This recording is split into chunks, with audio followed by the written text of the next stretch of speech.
કરવા માટેની માનસિક તૈયારી એની પણ પ્રયોગપાત્રના વર્તન ઉપર, એના પ્રયોગપાત્રના કાર્ય ઉપર અસર થાય. કે દાખલા તરીકે બહુ ઉતાવળમાં હોય અને પ્રયોગમાં બેસે તો કદાચ બહુ સિરિયસલી ગંભીરતાથી એ પરિણામ ન પણ આપે.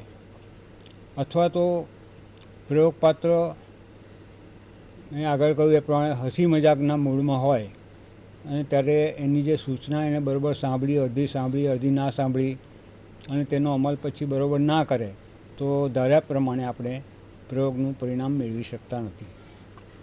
આ ઉપરાંત પ્રયોગપાત્ર એનું ધ્યાન એ પણ અગત્યનું છે. એ કઈ રીતે બેસે છે, સાધનો તરફ કઈ રીતે જુએ છે, એ બધાની પણ અસર થાય. અને પ્રયોગપાત્રની જે શારીરિક સ્થિતિ છે, કે દાખલા તરીકે ઘણીવાર એવું પણ બને કે કોઈ પ્રયોગપાત્ર માંદગીમાંથી ઉઠીને આવ્યો હોય અથવા એકદમ થાકી ગયો હોય અથવા તો આગલી રાતે એને બરાબર ઊંઘ ન આવી હોય, તો આ જાતની શારીરિક માનસિક જે સ્થિતિ છે પ્રયોગપાત્રની, એની પણ એના પ્રયોગ કાર્ય પર અસર થઈ શકે છે. એટલે આ બધા પરિવર્તનોને નિયંત્રણમાં લેવા જરૂરી છે. સામાન્ય રીતે આપણે મોર્નિંગ કોલેજમાં પ્રયોગો કરતા હોઈએ છીએ અને એટલું સારું છે કે પ્રયોગો સામાન્ય રીતે 9 કે 10 વાગ્યા પછી શરૂ થતા હોય છે. એટલે ત્યાં સુધીમાં થોડી સ્ફૂર્તિ પ્રયોગપાત્રની આવી જાય છે, એટલે કોઈ ખાસ પ્રશ્ન ઊભા થતા નથી. સર, આંતરવિધેયગત પરિવર્તનની વિગતો થોડી આપ સમજાવશો? સામાન્ય રીતે તો આપણે જે પ્રયોગ કરીએ છીએ તે એક જ પ્રયોગપાત્ર કે વિધેય ઉપર કરીએ છીએ. પણ ધારો કે આપણે એક કરતાં વધારે પ્રયોગપાત્ર પર પ્રયોગ કરીએ તો એમની વચ્ચે જે તફાવત હોય એની પણ એમના પ્રયોગ કાર્ય પર અસર થઈ શકે. તો દાખલા તરીકે એક પ્રયોગપાત્ર પુરુષ હોય ને એક સ્ત્રી હોય તો એ જાતિને કારણે પણ એના જે પ્રતિક્રિયાઓ છે એના પર અસર થઈ શકે. એટલે કેટલાક પ્રયોગોમાં એને નિયંત્રિત કરવા જરૂરી હોય છે. આ જ રીતે ઉંમરની પણ અસર થઈ શકે. એક બાળક પ્રયોગપાત્ર તરીકે બેસે, એક યુવાન બેસે અને એક વૃદ્ધ વ્યક્તિ બેસે તો તેની પ્રતિક્રિયામાં તફાવત પડી શકે છે. પડવો જ જોઈએ એવું નથી, પણ પડી શકે ખરો. તો કારણ કે બાળકનું મન સામાન્ય રીતે થોડું ચંચળ હોય છે અને તેથી આમ જે સૂચના બરાબર સાંભળે ન સાંભળે એનો અમલ કરે ના કરે. યુવાન હોય તેની બધી જ્ઞાનેન્દ્રિયો, બધું શરીર, બધી સ્વાસ્થ્ય સારું હોય એટલે સારી રીતે એ પ્રતિક્રિયા આપી શકે સૂચના બરાબર સાંભળીને, સમજીને. અને વૃદ્ધાવસ્થામાં પાછું જ્ઞાનેન્દ્રિયો થોડી એની કાર્યક્ષમતા ઓછી થતી જાય એટલે એને કારણે વૃદ્ધ વ્યક્તિ પ્રતિક્રિયા જે આપે, જે પ્રયોગમાં કાર્ય કરે એના પર એની થોડી વિપરીત અસર પડવાનો સંભવ રહે છે. પડે જ એવું નથી, પણ પડી શકે ખરું. એની ઉંમર અને એની શારીરિક ક્ષમતા ઉપર આધાર રાખે છે. તો આ રીતે જુદા જુદા પ્રયોગપાત્રની ઉંમરમાં તફાવત હોય, જાતિમાં તફાવત હોય, એમની બુદ્ધિમાં તફાવત હોય તેની પણ અસર પડે, એમની રુચિમાં તફાવત હોય તો તેની પણ અસર પડે. તો આ વિધેય વચ્ચેના જે વ્યક્તિગત તફાવતો છે તેની પણ પ્રયોગના કાર્ય ઉપર એટલે પરિણામ ઉપર અસર પડી શકે છે. એટલે એને પણ આપણે યથાશક્તિ નિયંત્રણમાં લેવા જોઈએ. પણ આપણે જ્યારે સામાન્ય પ્રયોગો કરતા હોઈએ છીએ ત્યારે આપણે આ બધું એટલું બધું ધારીએ એ પ્રમાણે નિયંત્રણમાં લઈ શકતા નથી. દાખલા તરીકે તમારા પ્રયોગપાત્ર તરીકે તમે કોઈ બાળકને લાવી શકતા નથી, સામે તે નથી બનતું, વૃદ્ધને લાવી શકતા નથી. એટલે તમારી સામે બેઠેલી વ્યક્તિ યુવાન જ હોય છે. એટલે મોટે ભાગે આવા શારીરિક માનસિક ક્ષમતાના પ્રશ્નો બહુ ઊભા થતા નથી. પણ આ પરિવર્તનને પણ આપણે ધ્યાનમાં રાખવા જરૂરી છે. સર, આ દ્રષ્ટિબિંદુ સિવાય બીજા કોઈ દ્રષ્ટિબિંદુથી સ્વતંત્ર આધારિત નિયંત્રિત પ્રકારો તો આપણે સમજાવ્યા, પણ એ સિવાયના કોઈ પ્રકારો આપ હોય તો અમને સમજાવશો? હા, હવે એક મનોવિજ્ઞાન, ખાસ કરીને પ્રાયોગિક મનોવિજ્ઞાનના એક નિષ્ણાત લેખક થઈ ગયા, ડી. એમેટો. એમણે એક પુસ્તક લખ્યું છે જેની અંદર પરિવર્તનના પ્રકારો આ પ્રમાણે થોડા જુદી રીતે આપ્યા છે. તો એમણે જે પરિવર્તનનું વર્ગીકરણ આપ્યું તે પણ એક પ્રમાણભૂત ગણાય છે. તો તેને આપણે ધ્યાનમાં લઈએ તો એમની દૃષ્ટિએ સ્વતંત્ર પરિવર્તન એટલે પ્રયોગ દરમિયાન જેનું સીધું કે પસંદગી વડે હસ્તોપયોજન કરવામાં આવે છે તે. તો આણે હસ્તોપયોજન એ શબ્દ વાપર્યો છે. હસ્ત એટલે હાથ, ઉપયોજન એટલે ઉપયોગમાં લેવું.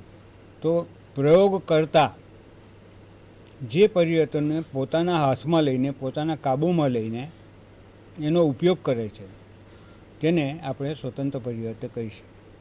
હવે એણે વ્યાખ્યામાં 2 મુદ્દા દર્શાવ્યા, સીધું કે પસંદગી વડે. સ્વતંત્ર પરિવર્તનને આપણે કાબૂમાં સીધી રીતે લઈ શકીએ. કે દાખલા તરીકે રંગ પસંદગીનો પ્રયોગ છે, તો એમાં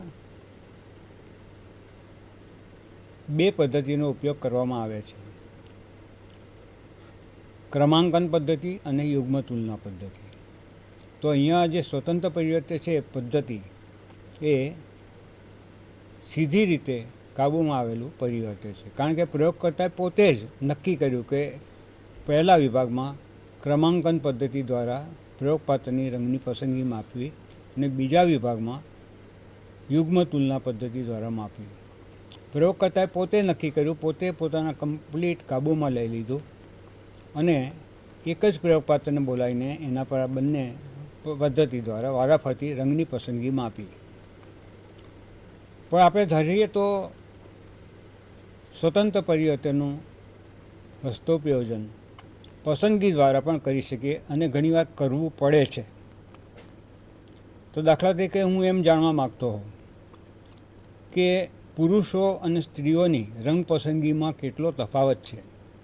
એટલે હું માપું છું રંગ પસંદગી વિશે જ, પણ હું વ્યક્તિની જાતિની આ પસંદગી ઉપર શું અસર થાય છે તે જાણવા માગું છું.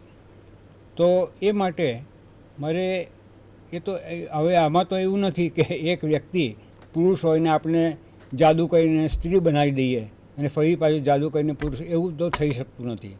એટલે પુરુષ અને સ્ત્રીનો જે પરિવર્તન છે એના વચ્ચે જે તફાવત છે એ આપણે પસંદગી દ્વારા જ એ તફાવત ઊભો કરી શકીએ. એટલે એક પુરુષ પ્રયોગપાત્રને બોલાવીએ, એક સ્ત્રી પ્રયોગપાત્રને બોલાવીએ, બંનેને એક સરખી પદ્ધતિથી આપણે રંગ પસંદગી માપીએ અને પછી ધારો કે એમાં એવું જાણવા મળે કે પુરુષો ભૂરો રંગ પસંદ કરે છે સૌથી વધારે અને સ્ત્રીઓ સૌથી વધારે કેસરી રંગ પસંદ કરે છે. તો એના પરથી આપણે એના નિર્ણયો અથવા તારણો આપી શકીએ.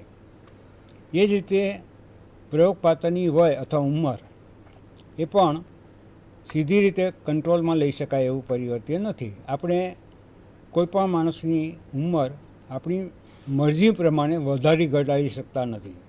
એટલે પસંદગી દ્વારા જ આપણે એને રજૂ કરી શકીએ. તો બાળક, યુવાન, વૃદ્ધ કે આપણે જે ઉંમરનો જે ગાળો નક્કી કર્યો હોય એ પ્રમાણે જુદા જુદા ગાળાની ઉંમરવાળા પ્રયોગપાત્રને બોલાવીને એના પર પ્રયોગ એક સરખી પદ્ધતિથી કરીને પછી એના પરિણામો આપણે સરખાવી શકીએ. તો આ રીતે પસંદગી દ્વારા પણ આપણે નિયંત્રણ કરી શકીએ છીએ. સ્વતંત્ર પરિવર્તન સિવાયના ડીએમએટોએ બીજા કયા પ્રકારો દર્શાવ્યા છે સર? હવે સ્વતંત્ર પરિવર્તન સિવાય એમણે એક પ્રસ્તુત પરિવર્તન એવો એક શબ્દ વાપર્યો છે. પ્રસ્તુત અંગ્રેજીમાં જેને રેલેવન્ટ કહેવાય છે. પ્રસ્તુત એટલે જેને પ્રયોગના કાર્ય સાથે સીધો સંબંધ છે. પ્રસ્તુત જેને પ્રયોગના અંદર આવતા જે કાર્યો છે એની જે ફેરફારો થાય છે એના પર સીધી અસર પડી શકે એવા પ્રસ્તુત પરિવર્તન. તો દાખલા તરીકે આપણે ભૂલભુલામણી દ્વારા શિક્ષણ એનો પ્રયોગ કરતા હોઈએ તો એમાં આપણે જે મહાવરો આપીએ છીએ તે સ્વતંત્ર પરિવર્તન છે. એને કારણે પ્રયોગપાત્રની સમયમાં અને ભૂલોમાં સામાન્ય રીતે ઘટાડો જોવા મળે છે. પણ આપણે આ રીતે પ્રયોગ કરીએ ત્યારે પ્રયત્ન દીઠ પ્રયોગપાત્રની જે ભૂલો થાય કે જે સમય લાગે એના પર બીજી પણ કેટલીક બાબતોની અસર થઈ શકે છે. કે દાખલા તરીકે પ્રયોગપાત્રનું ધ્યાન ઈચ્છનીય તો એ છે કે આખા પ્રયોગ દરમિયાન પ્રયોગપાત્રનું ધ્યાન એક સરખું રહે, પણ એવું તો ભાગ્યે જ બને. માણસ છે એટલે એના ધ્યાનમાં થોડું થોડું પરિવર્તન તો થવાનું. તમે સૂચના આપો કે ધ્યાન સતત આપશો, પણ છતાં પ્રયોગપાત્રો સતત આખા પ્રયોગ દરમિયાન ધ્યાન આપી શકતા નથી. એના ધ્યાનમાં થોડું વિચલન પણ થાય છે, અથવા એટલીસ્ટ થઈ શકે છે.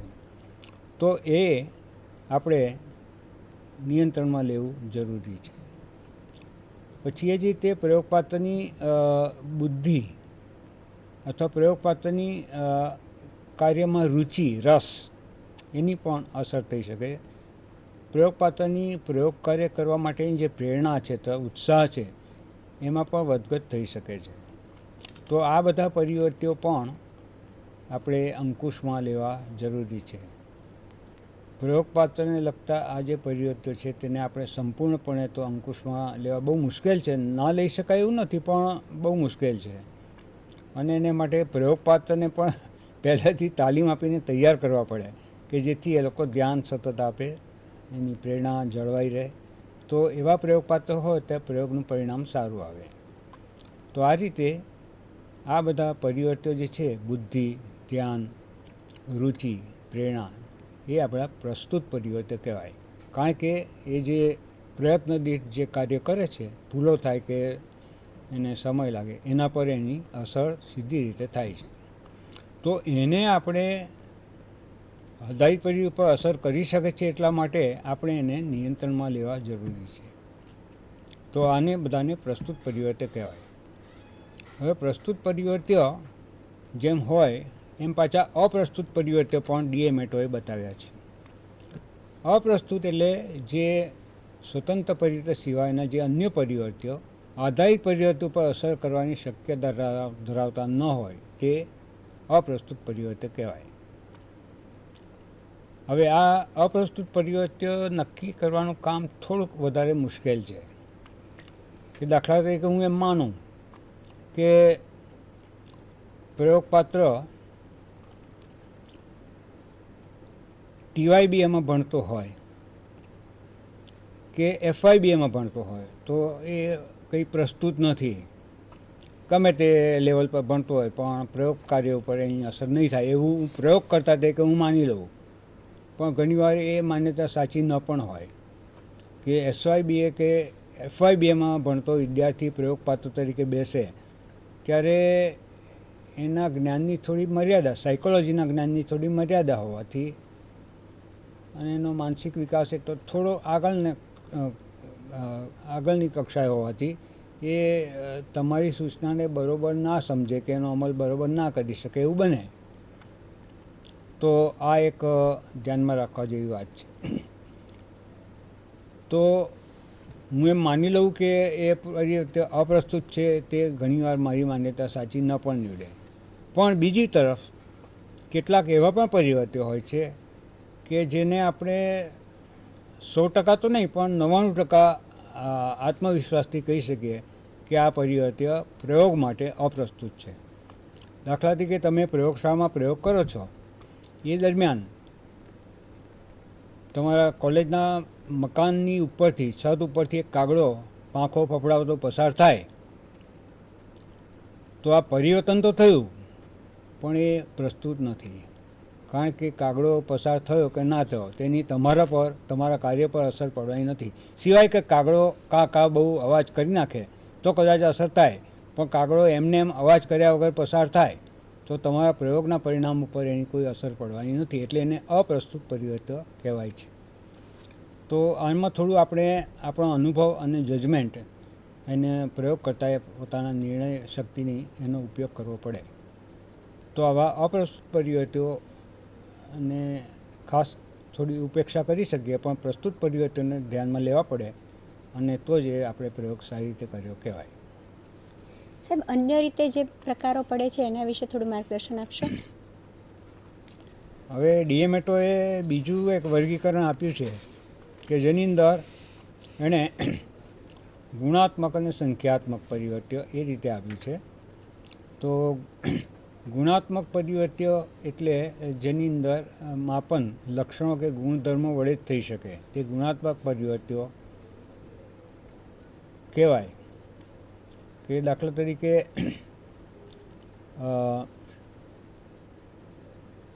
રંગ પસંદગીના પ્રયોગમાં જે કાર્યની પદ્ધતિ છે તે તો સ્વતંત્ર પરિવર્તન થઈ, પણ એમાં જે તમે જે રંગો બતાવો છો એ રંગો ગુણાત્મક રીતે એકબીજાથી જુદા છે. એટલે પસંદગી ઉપર એ રંગોને ગુણાત્મક તફાવતની પણ અસર થઈ શકે. એટલે એનું આપણે માપન લક્ષણો કે ગુણધર્મો વડે જ કરી શકીએ. એમાં સંખ્યા આવતી નથી. લાલ રંગ પીળા રંગ કરતાં ડબલ છે કે ભૂરા રંગ કરતાં 3 ગણો છે એવું આપણે કહી શકતા નથી. એટલે એ ગુણાત્મક પરિવર્તન કહેવાય. એવી જ રીતે સાહેબ સંખ્યાત્મક પરિવર્ત્ય વિશે?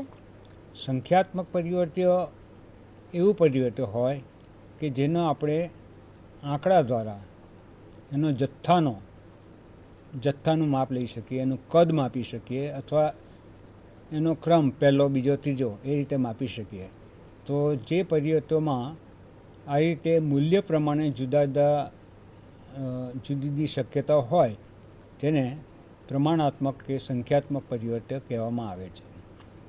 હવે એ સંખ્યાત્મક પરિવર્તન પાછા 2 પેટા પ્રકારો છે, સતત અને અસતત. સતત પરિવર્તનને અખંડિત પણ કહેવામાં આવે છે.